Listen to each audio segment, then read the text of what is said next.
Okay.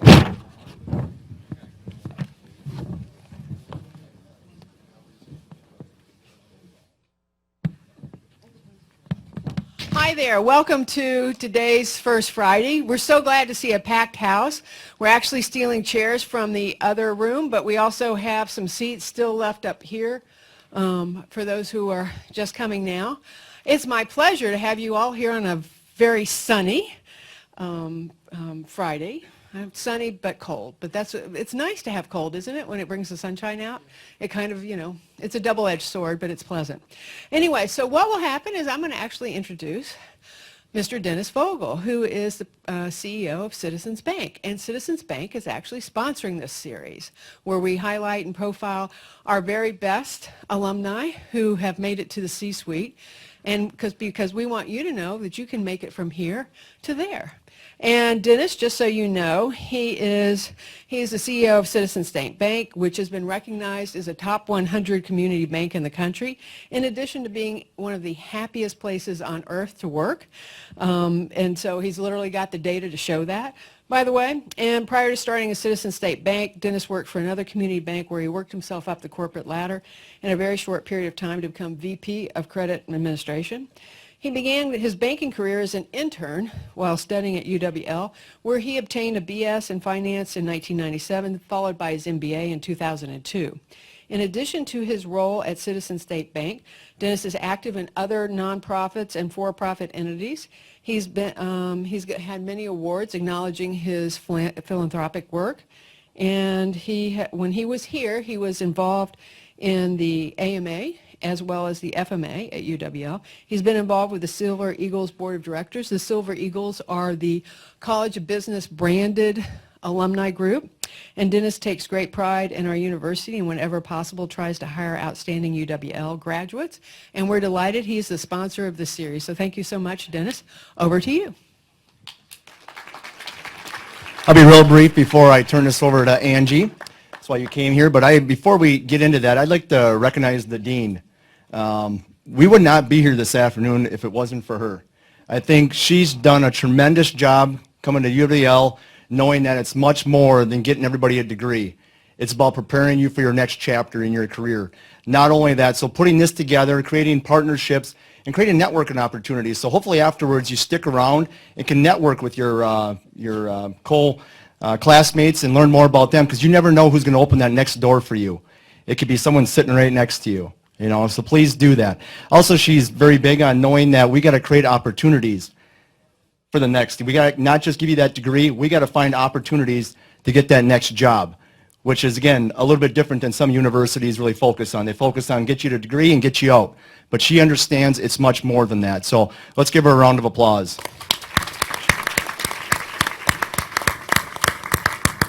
So for those reasons is why we're part of this. I think we probably initially met maybe a year and a half ago, and we kind of both had the same vision, and that's why we're involved with this. So we're pretty excited about that.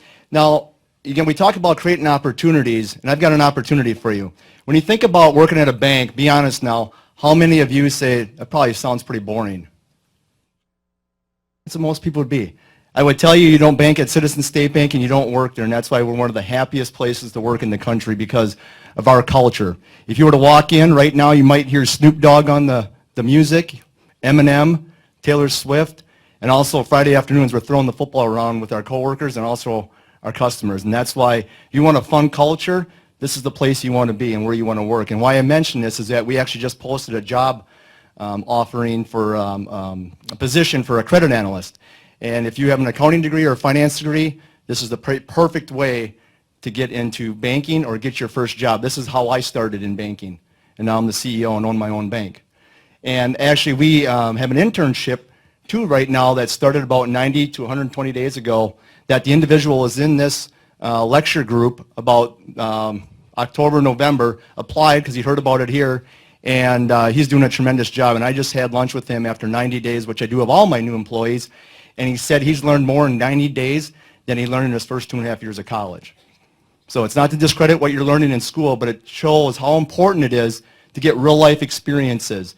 So again, if you're graduating in May, please consider applying for this. I think it just got posted at Career Services. Go to our website. And this position is available actually because we just promoted someone that was a credit analyst that was hired from UWL 3 years ago, just got promoted to a business banking officer. So again, talking about how I pride myself in trying to hire UWL grads, just another example. I would love nothing more to put another UWL grad in this position and grow with one of the fastest growing banks in the state and one of the only top 100 community bank in the entire area. So with that, there's my commercial, but again, opportunities to network afterwards and also positions, and again, the dean feels very strongly in that, so thank you. So with that, I'm going to turn it over to Angie and give her a nice warm welcome. Thank you. Thank you, Dennis. All right, I am mic'd up. Can everyone hear me? All right, is that good? All right. Thank you, Dean Milner, Jay Scott, or I see him, for hunting me down, literally hunting me down, to come and speak today, and then also Dennis Vogel and Citizen State Bank for sponsoring the series. This is a little humbling for me. I have not been back to campus since I graduated 15 years ago. So today was very nostalgic.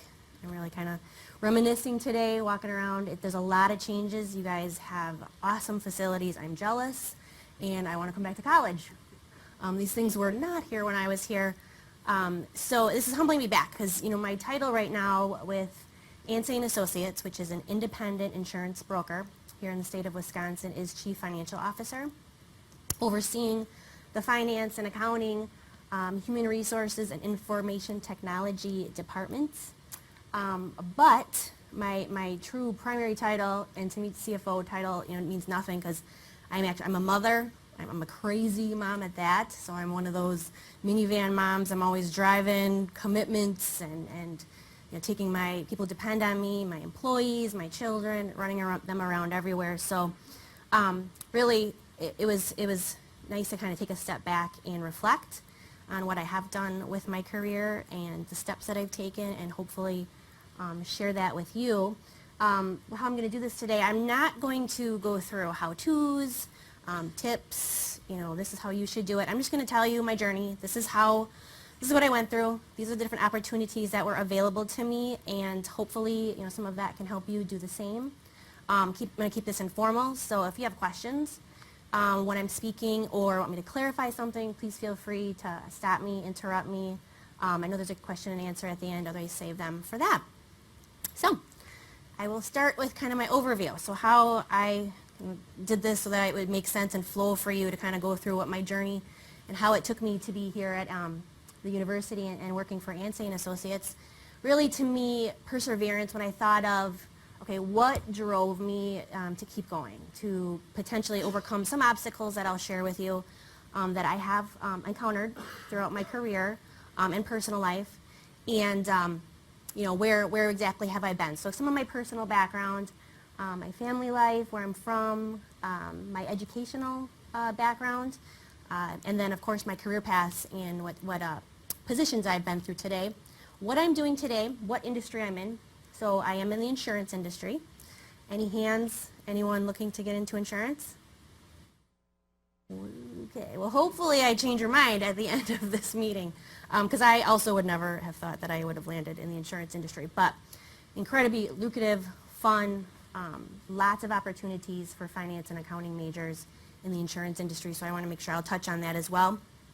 And then I am going to just a few messages, a few things to take away, things that I've learned, things, you know, failures that I've had. I want to for sure share those with you to say, you know, it doesn't matter. It seems way scarier than it is. Everyone's in the same boat, and you know, you'll make it fine. All right, it's perseverance.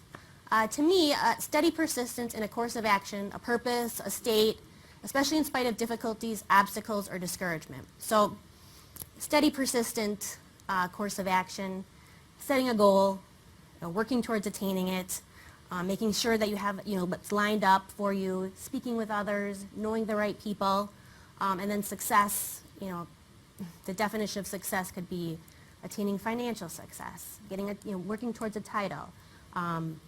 You know, really for me, it's just being happy and healthy and setting goals and attaining them. In spite of difficulties, obstacles, or discouragement. So this can be anything in your life, financial wherewithal. So, how your family is, or yourself personally in a financial situation, health obstacles, discouragement. So, I am definitely going to be honest. I have received discouragement or maybe someone who didn't necessarily believe in me based off of my age, gender bias. I'm a mother, so I've had 3 children throughout my career. So I definitely have experienced someone doubting my abilities because of those things. And so kind of just ignoring it, working through it, and keep pushing forward. So perseverance was the word for me today to kind of inspire me for the speech and to let you know what my journey was. So now I don't know if I love these things. Does anybody else like these things? But to me, they're just like little treasures, little, golden nuggets of somebody who knows, who relates to you, who understands your situation. And I kind of look at them, don't take yourself too seriously, have fun. So for me, I'll have a few of these in here, but I tend to find these. And one of them is My Passion is Accounting, which is a blog or a Facebook page that I find these on regularly. How many accounting majors do we have in here? Is that everyone? Okay, good. Then you relate to a lot of the things I'll be saying as we go forward. So next I'm going to go through my personal journey. So family first, for me always. Everything I've done has been for my family. Have I made sacrifices? Have my family made sacrifices for me? Yes. That's kind of all part of the journey and part of what we go through. But everything that you learn and go through makes you a better person, makes you stronger, better professional, better mother, better sister, brother, father. Also my education. So obviously I'm a graduate of UW-La Crosse. So I'll go through a little bit of that. I am currently in school as well. So I am attaining my master's degree. So I will review that with you. We'll talk about that for a little bit. And then my career path. So the various different journeys that I've taken. I have been with my current employer for 12 years. So that being said, I found a place that continues to inspire me. We have a mission and a vision that is motivational. We are accomplishing something. So every day, I go into work every day, and I don't dread Sunday to Mondays because I've always been inspired and I've always been doing something different. And I've been promoted and encouraged. I've had awesome mentors throughout my career that have always believed in me and have supported me throughout this entire path. So that's important to take away. So my family. Like I said, I'm the mother of 3. So this is my, my primary focus. My 3 loves, my daughters, Kendall, Peyton, and Brooke. They are 12, 8, and 5. And actually, my oldest, Kendall, is here in the audience with me. She's my personal assistant for the weekend. And then my husband, Todd, of 14 years. So definitely without a strong partner, and with the way our life works, we both have full-time careers. He's also an accountant. He has a degree in accounting and finance, and he works for a 401k provider. So we have pretty demanding careers, but without each other and the way we organize our life, and we have a super strong support system, family, friends. I have an entire network of moms that we all kind of work together. We get our kids, we pick them up to school. We, okay, you're stuck in traffic. I'll get, so you don't get charged at daycare. I'll pick her up for you. You have to have people that support you around you. So this is a big one for me. Without, the way we work together, we would not be able to get this done, or be as happy, I should say, as we are. So my background, I am from Waterford, Wisconsin. It's a small town of 5,000. Anybody from Waterford in the room? Southeastern Wisconsin at all? All right, Burlington. There's Burlington, Racine was all in that area. So I grew up with my family, and my father and mother were divorced pretty early on, and we had some tough times growing up. So my parents, neither one of them have a college education. Both worked extremely hard, so I did get to see that set an example for me, set my work ethic for me going forward. But we did have some hard times. So as my parents, throughout their divorce, we did have struggles. So we did have, lack of utilities. We definitely didn't, it was scarce of food at times. But we worked through it, and I always saw my parents work hard enough to take care of us as a family. So that definitely taught me to right off the start. And also, how hard do I want to work so that I don't ever have to keep going through this situation, or that I would never struggle or have my children struggle in my life. So that really kicked off, I think, my perseverance to keep moving forward and attaining goals and trying to have a better life, so to say. So then my father and my mother ended up divorcing, and then I lived with my father. So he was a very strict but hardworking man. Taught us lots of chores. There's nothing that we could do without leaving the house. I did start working at, by the time I could get a permit, I think you can get to start working at 14 and 15. I've always worked throughout all my, I still was in involvement with high school, but still had to work most of the time. So no matter what we struggled, no matter what we went through, it was not an option. College, we were all going to go to college. So I did end up getting accepted and coming to La Crosse on complete financial aid. So I had loans for myself. I had to figure out a way to work and pay for them. My father did help me my first year, but I think that too inspired me to always know you have to work for what you need in life, especially if you have goals that you want to attain. So that's kind of some of my background story. I'm sorry, I have to check a little bit here. So, and then also my dad's message. This is one of his sayings. There are people who do, and then there are people who talk about doing. Goffs are doers. We will do. We get it done. So kind of that also always stuck in my head to say, I can keep talking and have big dreams, but you have to take action in what you do. So that I remember every day, try to share that with my children as well.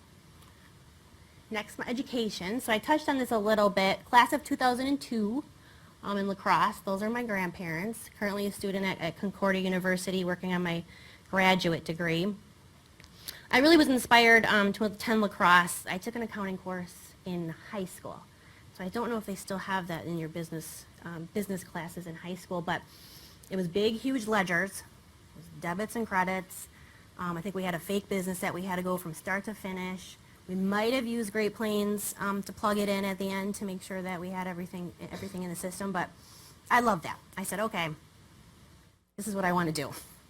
I love organizing. I love working with numbers. This site seems fun. I worked at a grocery store throughout high school, so I would close out the cash registers, do the books at the end of the night, making sure all the tills ticked and tied. So that to me just inspired me to okay, I think maybe I'm gonna go into this profession and look into it. And La Crosse being obviously one of the better schools for accounting, and congratulations to those of you in the program with the CPA passing first type nationally rated program that you have. It was a great experience for me as well. Let's see. Well, so my first year here in La Crosse, I was in Coat Hall. Is anybody in Coat Hall right now? Okay, so it was co-ed at the time. I'm not sure if it still is. I was on the first floor. I had a hard first year, so I was on academic probation my first year. I did have an underage drinking ticket my first year, and I did try to transfer to go back home. So it was a rough start. I was kind of off on my own first year, no rules.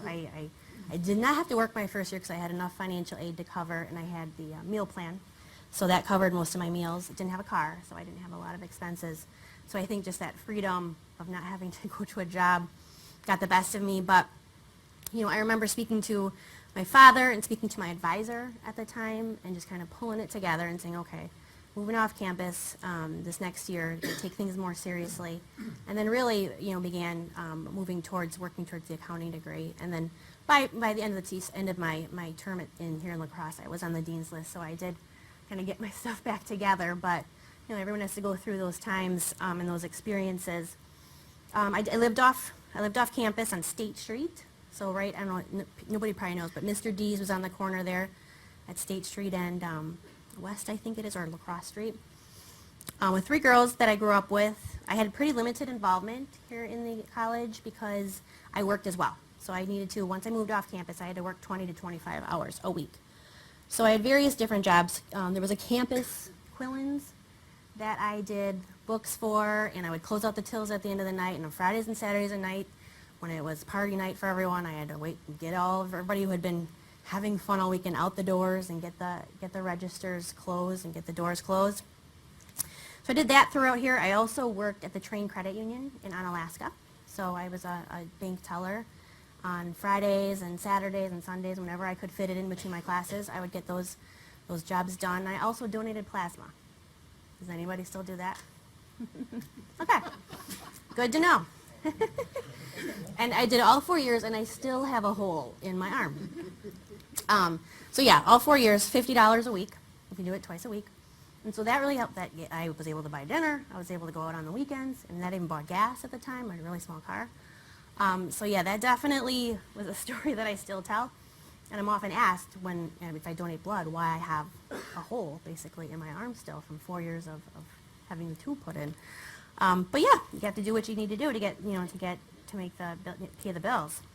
Yeah, and then so as I moved on, junior, senior year, I took a women's studies course. And in that class, I knew I was going into business, primarily focused in accounting. And I had heard the statistic that it was a really low percentage of CFOs in the Fortune 500 were actually female. And it was ridiculously low. It was like 5% at the time. And I looked up the statistic actually now, and it still is only 11.6%. And really, it only increased by 30 women since 2000. So I remember going back to my apartment and just being, oh, I cannot believe this. That's a glass ceiling, and not really thinking that inspired me, or in my subconscious, that's something that, that's just a ridiculous, glass ceiling or a roadblock to have to go through just to manage, the finance of an organization. So I just specifically remember that in my mind and just coming back and thinking, that's just something that has to change. I also, one of my better memories at La Crosse was, I was actually here for 9/11. So in 2001, I was sitting in advanced tax. So it was Dr. Gardner at the time, and I don't believe he's with us any longer. And I remember leaving my apartment and hearing, something had happened on the news, but having to rush to class because I was usually a little bit late. And getting into class and then having, Dr. Gardner stood in front of the class and said, there was two planes had hit the World Trade Center, and the university wanted us to announce this, and now we're going to class. We're keeping doing class. And that was it. I remember we all just kind of sat there like, you just didn't know what was happening. Are we at war? How can we sit through this class and listen? It was hard enough as it was. Tax is not my favorite. But that was one of my memories. I always remember that day. And you also sat there knowing, like, I will never forget where I was when this happened. And so that, for me, being La Crosse and this university, specifically in accounting class. And I did have a freak out my accounting, my fourth year, I think it was 4.5 years. I had just had one more class, so I went 4.5 semesters. And I had taken yoga and pottery to kind of fill my requirements for my credits. And I remember calling my boyfriend at the time, who's now my husband, I can't do this. Accounting is too hard. I'm just going to do yoga. And I have a pottery studio. And I don't want to do accounting. Like, there's no way I'm going to be able to do this. And I remember him saying, like, how are we going to pay the bills? Like, how are you going to teach yoga? We're going to buy a house someday. I'm like, well, so you can get through it. One more semester, you can get through it. And he was right. So I still credit him to saving us from a life of yoga and pottery. Career path. So after graduation, I had worked with career services. I had done internships throughout the summer. I would go home back to Milwaukee area, and I would do internships with manufacturing firms, professional services, and I really liked that inside the business. I did some cost accounting during my internships, and I really liked being inside the business, working with people. I did not want to keep going for 150 credits. My husband and I were engaged, so I really wanted to kind of get started with life and keep moving in that direction. So it took me to the Mark Travel Corporation. So like I said, I had a few internships with a manufacturing firm out of Waukesha. And there I learned cost accounting. I learned accounts receivable, accounts payable, some of the bookkeeping that they would give to interns to do. But it was a good experience because it taught me the transactional piece of a business and how that then ties into the financial statements. The American Cancer Society, that was some good experience for a nonprofit, so that's run quite differently, mostly taking in donations during their runs and everything they have in the year, but also really interesting to witness how a nonprofit is different from a for-profit business, the struggles, staffing changes. That was really a good experience for me as well. First job out of college was the Merck Travel Corporation, or some of you might know it as FunJet. So that a position I interviewed for my senior year, and they were looking for a staff accountant. And so it was real basic, month-end journal entries, postings, reconciliations, and such. But it was in the area that I lived, and they had a great starting salary. They were a great recruitment. Travel sounded really exciting, like I can go, and then they had discounts for employees, for airfare, and for hotels. And so by working there, we did do some traveling through Mark Travel. But that really kicked it off for me, and kind of going into professional services, finding a place to be, and going into a larger corporation. So they're about $1 billion in revenue. I think they have about 1,000 employees at this point. Was a good start to my career. So from there, I ended up working my way up, which I'll go through my path in a little bit, and end up at Anstey & Associates where I am now. So like I said, independent insurance broker, still professional services, still in the service industry, but again, has been a great place for me to land and kind of keep building my career from there. And then I do some volunteer work right now in my, some free time that I have between my kids. It's in my community, so I feel like you got to give back, and I have such a great, I live in Port Washington, Wisconsin right now, which is about 30 minutes north of Milwaukee. Adorable marina community, great people, so started getting involved in providing some treasury services to some of the nonprofits. All right, so in terms of my path, so I found this illustration and I thought it was really interesting because it really makes it simple, puts it down really into two different paths. Obviously there are different ways to take, but I thought it was relevant in terms of the path that I took. So obviously there's the right side in public accounting, attaining your CPA certification, CMA certification, obviously more certification, the better for your credibility and your resume building within the industry. So the route you can take: public accounting, junior, senior, associate, or audit team, working into a manager and partner position. Entry level, junior accountant. So on the left side then private accounting, private sector, private industry. Junior accountant, senior accountant, corporate controller, and then up to VP, chief financial officer. Now in there you can have financial analyst positions as well in terms of accounting and finance kind of intertwined. But again, you can take both paths, take a path on two sides, flip to the other side. It's actually really interesting for me right now because I'm hiring a controller in our position, in our organization, which was not a previous position.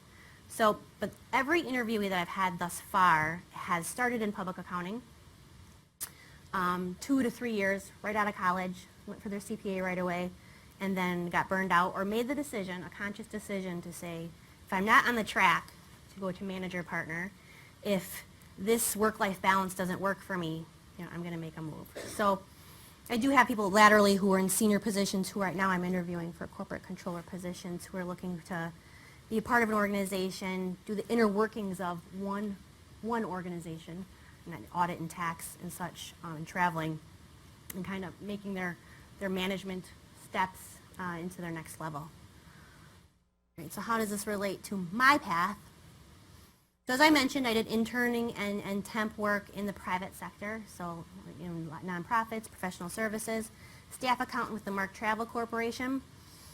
And then the Mark Travel Corporation, they did something interesting, and they decided to create a financial planning and analysis department, so FP&A, and they decided we have 25 accountants, who's a finance person and who's an accounting person. So they had all of us go through a round of interviewing, and I was 6 months pregnant at this time, I believe, but thought, well, why not? Why wouldn't I want a promotion? I'm gonna still go for it and sit through the interviewing. And one of the interview questions was, what is the square root of 13? Anybody know that answer without plugging it in? Anybody? I will give you a pen or a notebook. Huh? Yeah, you were right. Yep. Exactly. But the tricky part was that a lot of our accountants in our department said there is not one. Right? Because, well, it's not basic, it's not 9, it's not 16, so there isn't one.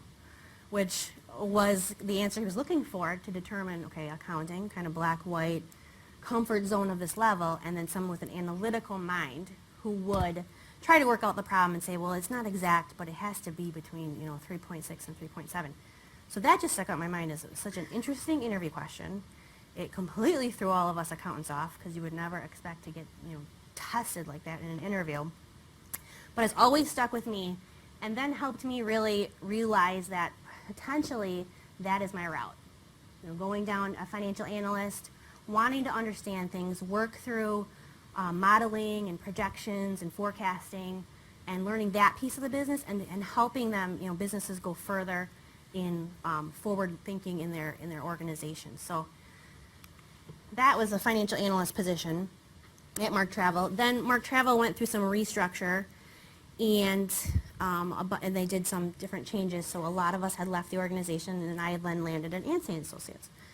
And we had a new baby. We were looking for someplace quaint and lovely to live, and Port Washington fit the bill. And there just happened to be a job opening for a financial analyst at an insurance agency. I knew nothing of insurance. I could not believe there was an actual job opening in this little tiny town right near my home. But it just seemed too good to be true. I was underqualified, so it had certain requirements that I did not have, certain job experience, number of years that I did not have. But I thought, well, I can't pass it up. I mean, what's the least I could do is they just don't call me and I don't get the interview. So I went for it, ended up getting the position, and have been there ever since. So I worked into an assistant controller position, which was really managing some of the staff, the bookkeeping, the month-end close of that process, working into controller, and then took a little side there, ended up doing human resource management for 3 years, which my CFO at the time is here in the audience with us, Jeff Perro, one of my mentors, CFO of a really large publicly traded insurance agency, COO of an insurance agency now. He made me the human resource manager. And somehow that doesn't, it doesn't tie to accounting, but it was really one of the most deep learning experience I ever had, is to work with people and really relating to people and not just tying numbers to people. So I was used to budgeting, right? Compensation. Okay, how much is this person costing us? Or why do we need so many of them, right? And not really understanding, like, if I want to manage people and I want to work with people, you have to learn how the mind works. And so that, I learned a ton. I handled terminations, our benefit enrollment, so really doing the analytical work to put together a benefits package for a corporation, figuring out how does it fit into the budget. Is it fit our corporate culture? Is it taking surveys to find out, are these the benefits that an employees would want? Creating a competitive package. So it really just gave me a full breadth of the needs of a staff of an organization. So as much as I dreaded it sometimes because it was human resources and there was always employee relations issues that could be difficult, but I think what I learned, if you just communicate, walk people through things, encourage people to communicate, because that's part of the problem at times. They just want someone to solve it for them. Really helped me, I think, become prepared me for my position today in helping to manage not only the processes of the organization that I'm in, but the people, and handling the staff that I do have now. So that was past. So now I'm at Chief Financial Officer of the organization, basically overseeing the various departments that I described earlier. But what has helped me, I feel, in my position today, and sometimes it is definitely a challenge for me to not get back down in the details, because I have been there. I have been a staff accountant. I have been a financial analyst. I've done all those details. So it helps me also relate, and I feel like become a better CFO at this time, kind of knowing exactly what everyone's doing and relating to everyone on that level. All right, talked about that one. So just to keep going with my current role and what I am today. So I am the Chief Financial Officer, and it's really an oversight and management of these various different departments. We have a little bit of a different business model, but it's providing kind of the corporate governance from a corporate level for these different departments. So I oversee and coordinate, our banking relationships. So who do we have our cash accounts with, who we're putting debt with, managing those relationships, changing them up as needed, coordinating our tax returns. Right now our organization is a partnership, so it's really coordinating the completion, getting the proper documents, working with my internal team, with the tax team to accomplish them on time, and getting the right information to the right people. We are a pretty active mergers and acquisitions, so this is probably the most exciting piece of my career, and one that I really didn't, you hear about it, you read about it in your classes, but putting it into practice is different. So that piece for me, valuing agencies, performing due diligence, so going out and performing really an audit, but that ties into the purchase price that we're going to pay for that agency.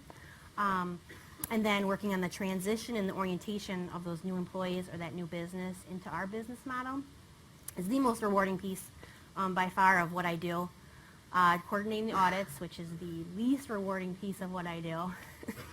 Not my favorite, but very important.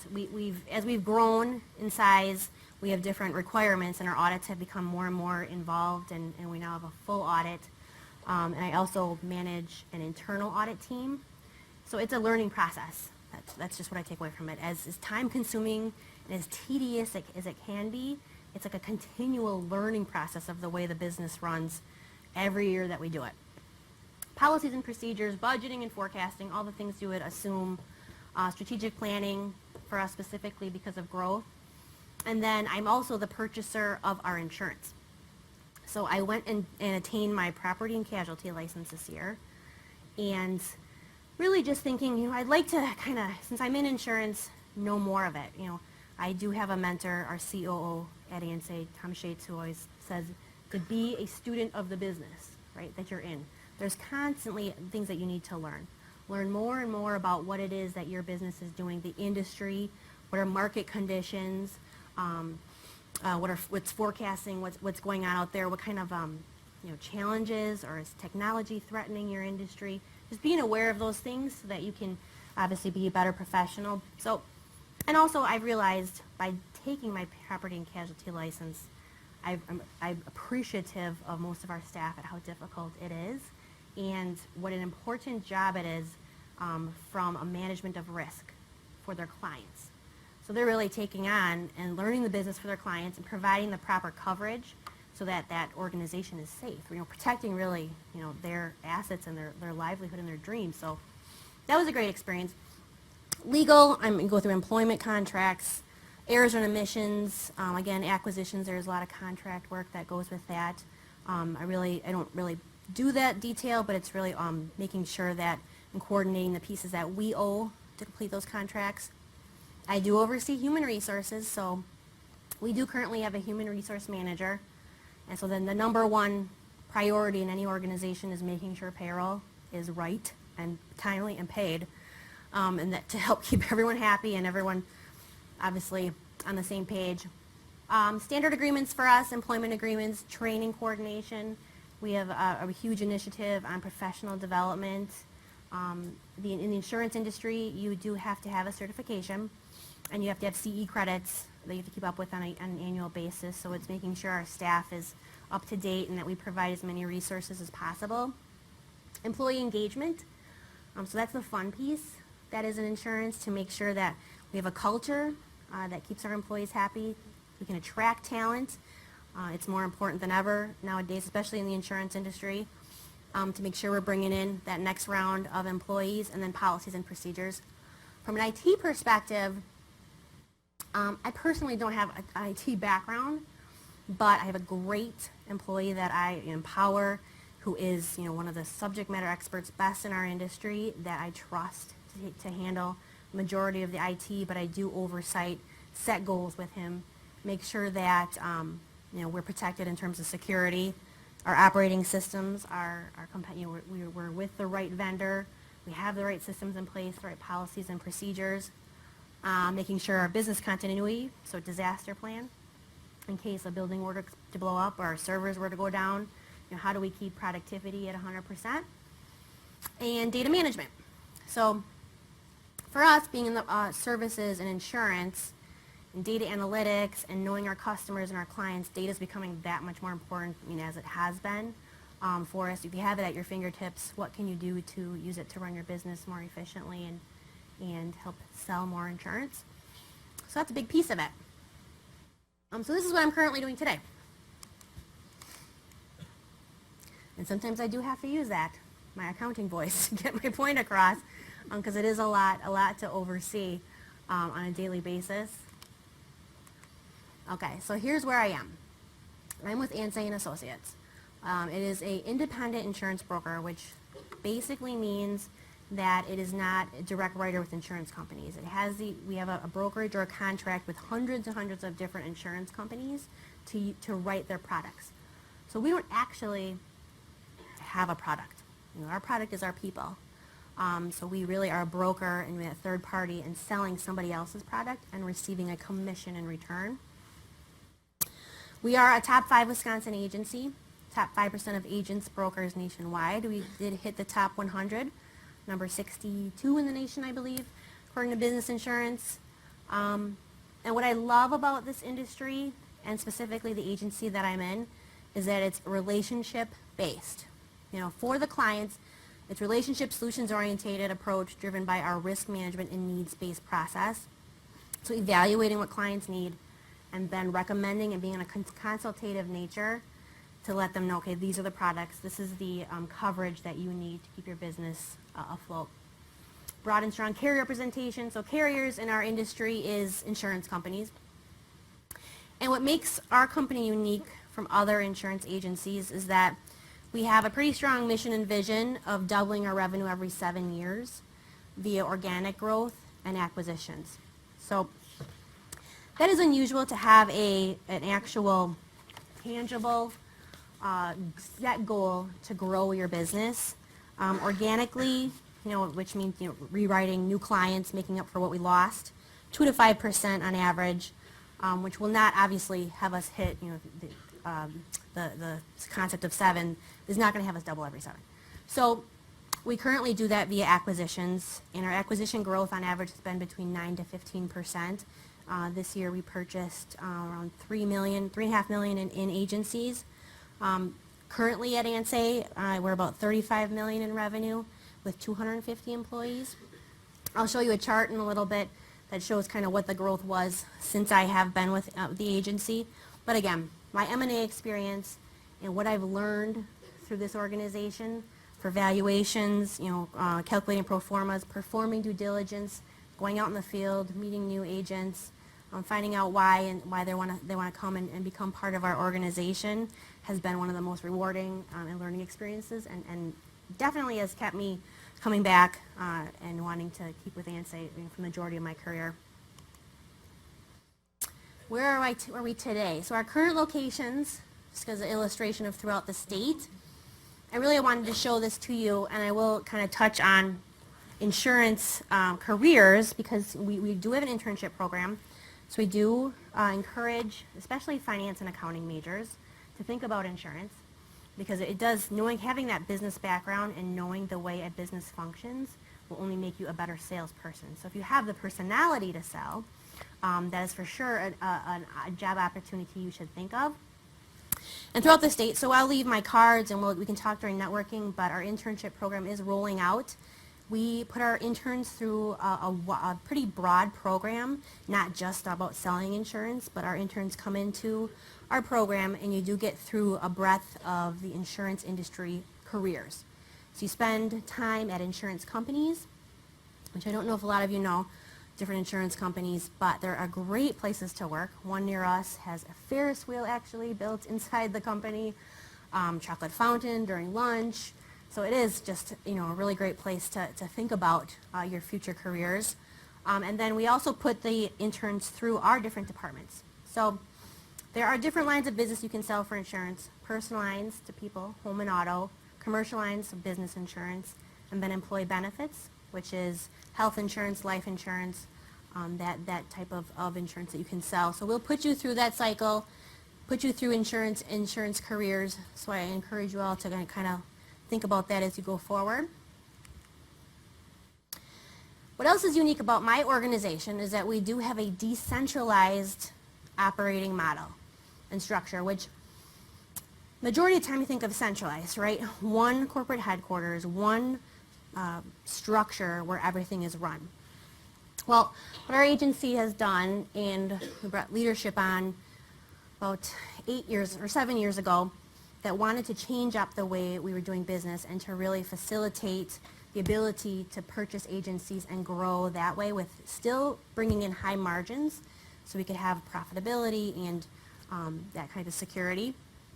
So we have a corporate department, or not department, but profit center, I should say, where we set policy processes, banking, legal, cash management. A majority of the management goes on there.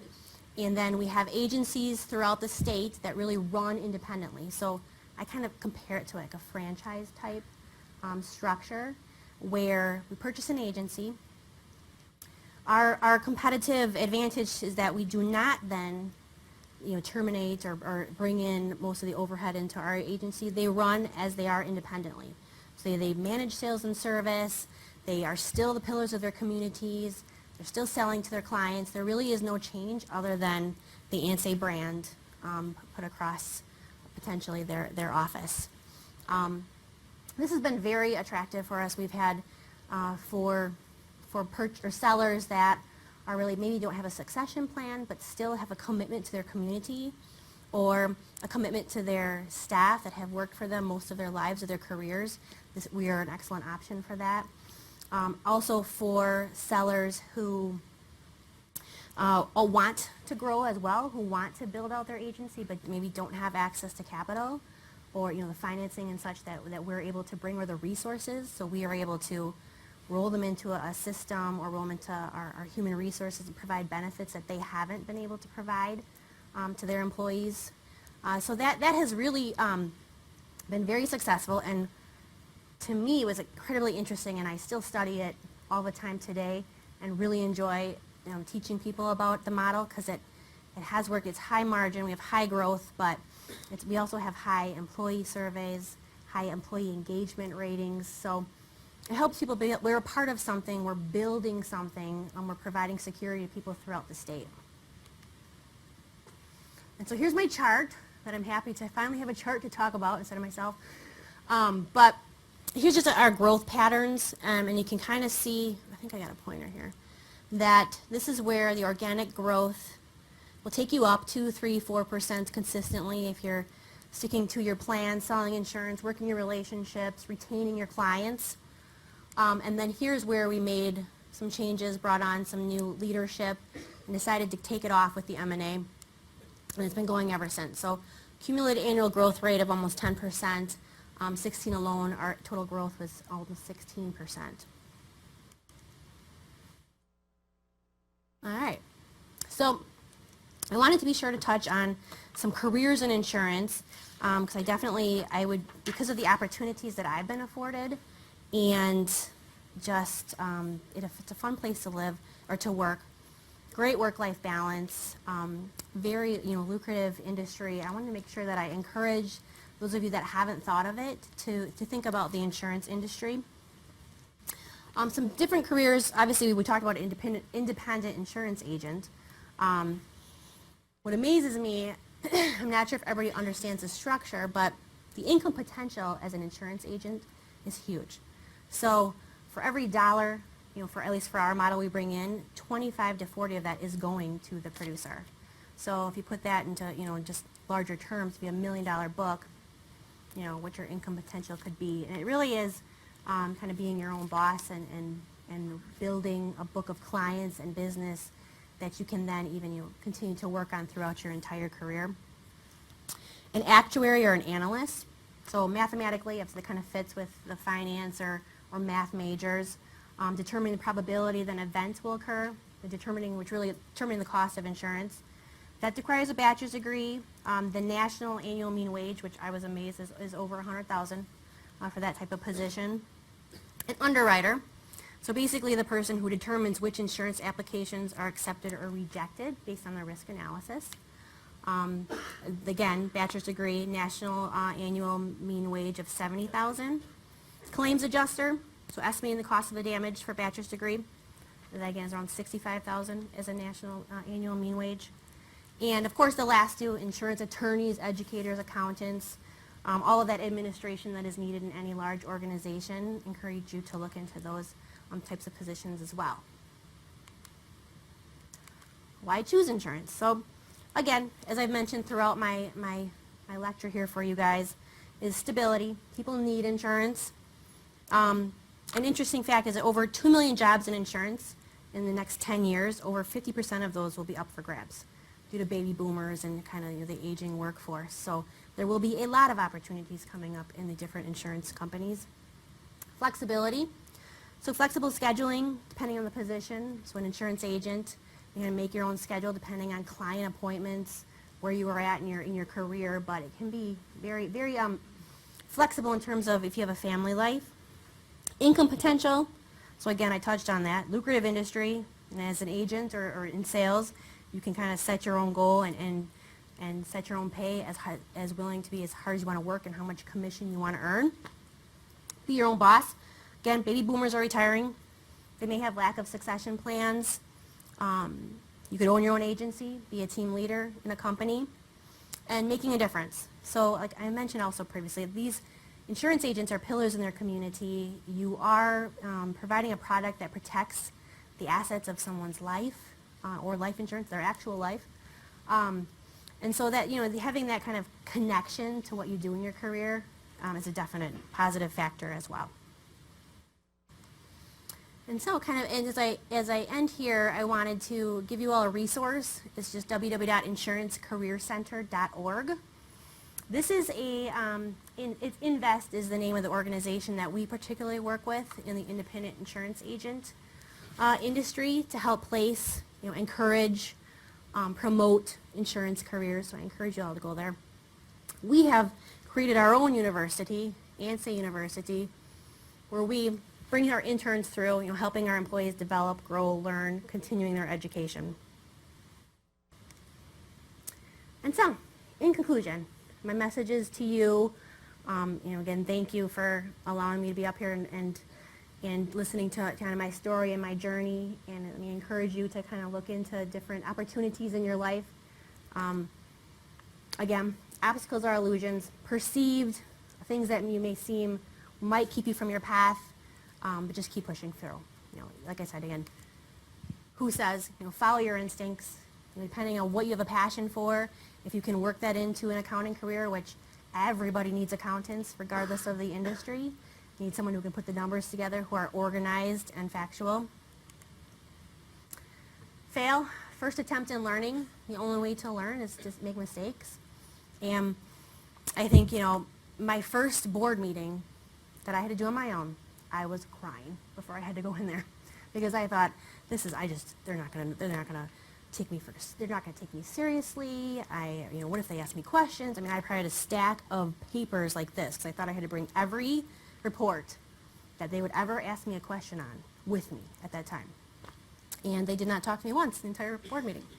So, your expectations sometimes can be higher for yourself than they actually are. And kind of everyone's in the same boat, and you don't know until you actually go out there and do it. Seek out a mentor. And one of my mentors in the audience here today, don't wait for them to find and come to you. Find them. If you really want to push forward and move forward in your career and you want to learn, you have a question, go find that person. Because the right people will encourage you to keep coming back. Find someone who likes to teach, who wants to transfer their knowledge to you, and then make sure that person understands how important they are to you and how much they mean to your career, and keep them in your life going forward, because having someone to vent and to bounce things off one is priceless. And keep learning. Be a student of your business. Continue to keep asking questions. Continue to look into different areas of your studies or of your business, of your career, because there's so many different opportunities out there for you. Stay positive. Again, don't take yourself so seriously. Even accounting can be, frustrating at times. My reconciliations don't add up. My debits don't equal my credits. But what I tell my employees often is, we're not performing brain surgery. We can reverse that journal entry next month. We can make a footnote in our audit statements. You know, no one's going to die. So, you know, it's a great place to be, entirely educational, and I think one that you'll all do great in. So again, I thank you. For those of you studying accounting, you know, congratulations, and keep moving forward. And again, thank you so much for allowing me to be here and share my story.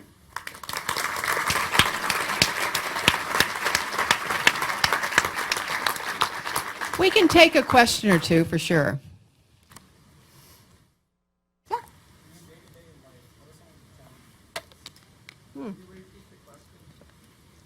In my day-to-day life, what are some challenges that I face, specifically in my career or at home? Okay. It's definitely, for me, and I think part of it is our business model as well, is almost supporting my credibility, right? Because you know, I am young in this position. I haven't been in my career for a very long time, so I can often get you know, doubts or questions, and for me, it's always been fact-based. So I am a person who I will have prepared everything before the point so that I'm sure that when I'm making a point or when I'm making a presentation, I have all the facts in front of me. So I think that has also always prepare yourself, be ready to go into, not battle, but be ready to go in with the information, stick to the facts, because there's always truth in the facts, there's comfort in that. So I think that I kind of run to on a daily basis. And our business model is part of that because we have very strong personalities in insurance. So we have sales, highly competitive, highly aggressive sales. They're working their goals. You know, they're writing business left and right where it can get, you know, kind of heated and frustrating, and reporting and numbers, you know, can get confusing to some people. So it's just communicating, I guess is what I'm trying to really say. Being clear, being transparent, being honest, and communicating with everyone. Definitely something I've learned throughout the years to do more of. One more question. I have one. If you had it to do over again, what would you do? If I had it to do over again, well, I'm a very honest person, so I will say that I would have definitely continued my education right away.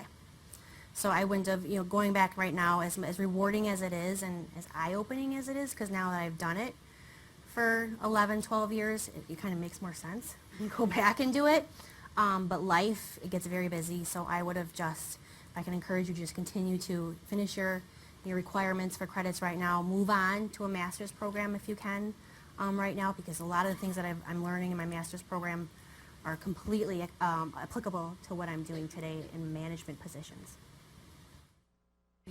Okay. A little something for Oh, you, thank a you. little taste of the CBA, Thank and we you very really much. appreciate that. A couple of things before we go to our informal reception, which is down in the Hall of Nations. I'm curious to see again the show of hands. How many accounting majors here?